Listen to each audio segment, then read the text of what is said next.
the road ahead for stocks, which continue to reach new heights. So how high can they go?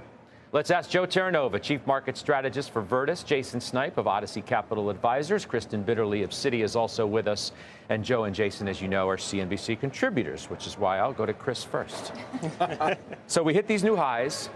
We continue to climb, and I don't know if there's like a wall of worry or whatever is out there. We continue to be resilient and just keep climbing it. Does that continue? We continue to be resilient. I think I've talked a lot about this, that if you look at the backdrop, we still have a lot of cash on the sidelines. When we got that 50 basis point rate cut, a lot of that cash is now looking and considering reinvestment risk and putting it into whether it's parts of the fixed income market or into the equity market.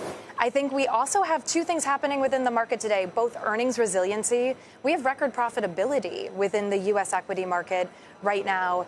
And I also think the last part is, with that backdrop of rates coming down, disinflationary forces, could we have some volatility within the data and argue over some of the prints? Certainly. But I think for all of those reasons, we're seeing the market continue to grind higher. And I do think there's an element today of some election odds in terms of maybe more of a Trump favor when you look at financials and other parts of the market. But I think it continues to be positive. Okay, let's just hit on that for a second, the election. Because the market has, for the most part, not been paying attention, right? Although there are some out there now who say, well, this move up is trying to anticipate whether Trump's going to win or not. Daniel Loeb of Third Point put out his most recent investor letter today, in which I'm going to quote from, where he says, "We believe that the likelihood of a Republican victory in the White House has increased, which would have a positive impact on certain sectors and the market overall. Accordingly, we have increased certain positions that could benefit from such a scenario via both stock and option purchases. We continue to shift our portfolio away from companies that will not. No evidence of recession," says Loeb in this letter. Goes on to say, quote, "We believe healthy consumer spending and active levels of individual investing should provide a liquidity backdrop to sustain market levels. We think this setup is a particularly good one for event-driven investing." He obviously is referencing a Republican in the White House, meaning you have an easier path for deal making, and the events that he is trying to look forward to in the way that he sees this market and how it may go in the months ahead. On that note alone, because he's obviously pretty positive on the backdrop, you say what? So let's assume that Dan is correct and that President Trump wins the election. The first question for me as a steward of capital is, does he carry Congress and Senate with him? Because in that case, then you're talking about impactful legislation that could potentially be implemented.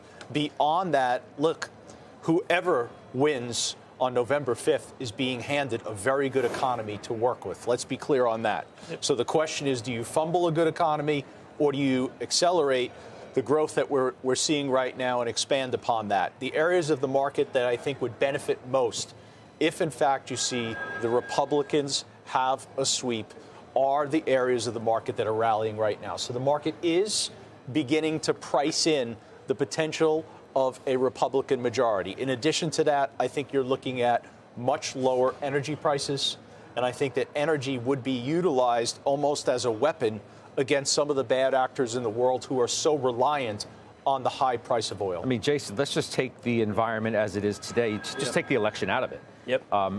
Economy, good. Consumer, 100%. Good. Yep. I mean, you got retail sales today. Yep. And the Fed's cutting rates? Yeah. And you want to be negative against that? Yeah. 100%, Scott. So it's hard to fight the tape in that environment, right? Philly Fed was really solid today. Retail sales are strong. Claims came in lighter than expected. Good news is good news. And to your point, Scott, the Fed is very much engaged in policy. We have Bostic and Waller. We heard the commentary from them. They're on the other side of the tape in terms of, what they potentially want to do with rates. But 91% chance that we're going to lower rates again in November. So when you look at that, and to Chris's point, when you look at profitability and earnings thus far, it's a positive tape. It's hard to fight this. Let's just assume, Chris, that the Fed is not as aggressive in cutting as we once thought.